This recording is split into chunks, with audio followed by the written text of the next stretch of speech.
You log in, you type, you post. But in India today, if your truth rattles the system, your voices doesn't echo back. It vanishes.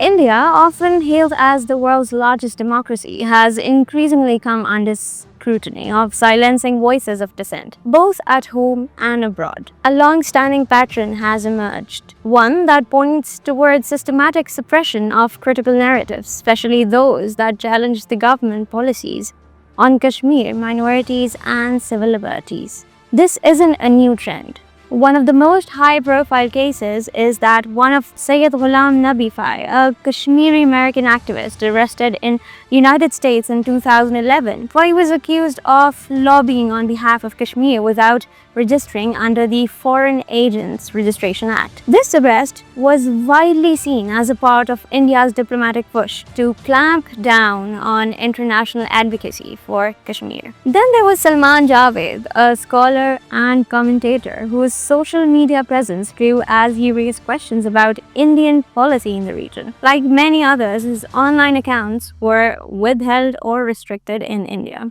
His content that resonated with many from the diaspora posed a challenge to India's controlled narrative. India's fight against dissent has increasingly moved into digital realm, with the government employing aggression tactics to silence critical voices online. X has withheld numerous accounts from visibility within India, targeting journalists, researchers, academics, and human rights defenders, many on whom are affiliated with credible global institutions, think tanks, and NGOs. Notably, accounts such as the international scholars like Dr. Hafsa Kandwal and Dr. Athuzia have faced restrictions. Others include members of the diaspora and civil society from UK, US, and Europe, whom have publicly criticized India's policies in Jammu and Kashmir. This suppression extends to those who have engaged with UN-recognized forums or shared verified documentations of rights violations. The move marks a disturbing trend in India's shrinking digital space for dissent and challenges global norms of fear, expression, and human rights advocacy. Perhaps the most glaring examples of narrative control came with the banning of a BBC documentary titled India, the Modi Question. The film examined Narendra Modi's role during the 2002 Gujarat riots when he was the chief minister of the state. Despite international acclaim for its investigation's depth, the Indian government blocked access to the film across platforms and even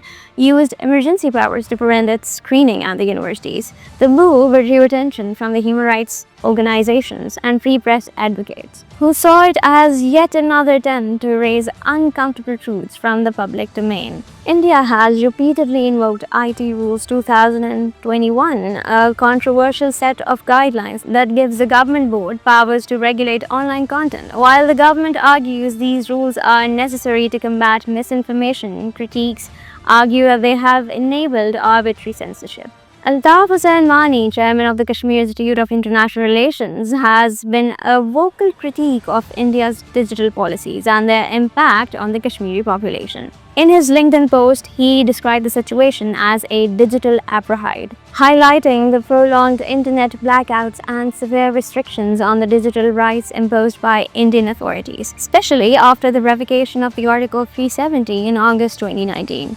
Bani emphasized that such measures are not only undemocratic but also aimed at silencing Kashmiri voices and curbing the flow of information to the outside world. What we're witnessing is not isolated. The crackdowns on dissent reflects a broader trend under the Modi government, one that aligns nationalism with censorship. From blocking activists to targeting minority communities, the space for dialogue has narrowed considerably. India's attempt to control its image internationally has also intensified. Journalists working for foreign publications have been denied visas or harassed. Independent researchers have reported growing pressures to avoid politically sensitive subjects. Conferences discussing Kashmir's or minority rights face diplomatic and institutional resistance. In an era where the information travels faster than ever, attempts to withhold accounts and ban films would ultimately struggle to keep up, but they still harm voices striving for justice and transparency. The withholding of accounts From Sayyid Ghulam Nabi fire to most recent examples focus part of a worrying pattern, one where India, despite its democratic claims, continues to silence those who dare to speak the truth.